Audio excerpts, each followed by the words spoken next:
cleaning your driveway can make the entrance to your home look new again. To begin this project, you want to remove all furniture items and vehicles from the area to be cleaned. When that's complete, attach the 25-degree nozzle to your pressure washer and spray away any leaves or loose dirt.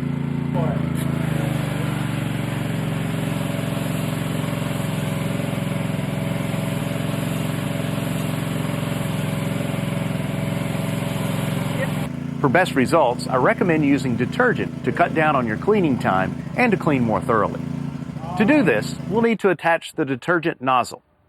Fill the detergent tank with Karcher's environmentally friendly deck and patio cleaner and apply it to the surface and allow it to soak for 3 to 5 minutes.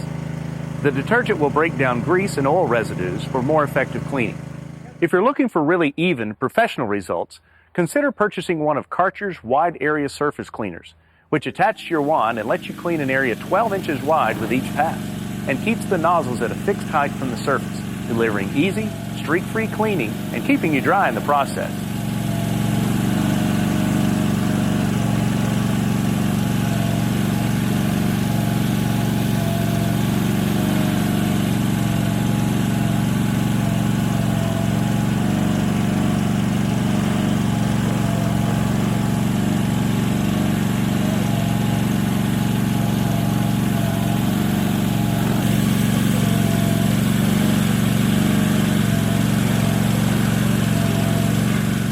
Another accessory you might find handy is a Karcher Dirt Blaster rotary nozzle.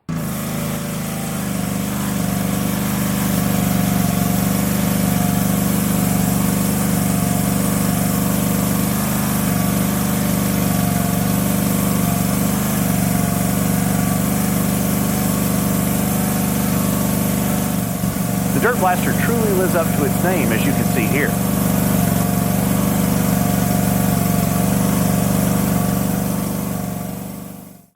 After the entire surface has been cleaned, give the area a final rinse using the 25-degree nozzle. Working away from the pressure washer, begin cleaning in a continuous side-to-side sweeping motion. Keep the nozzle moving constantly at all times and a consistent distance to prevent uneven cleaning. This will flush away any remaining detergent or dirt. For optimum results, always test a small, inconspicuous area before starting a cleaning project with your pressure washer.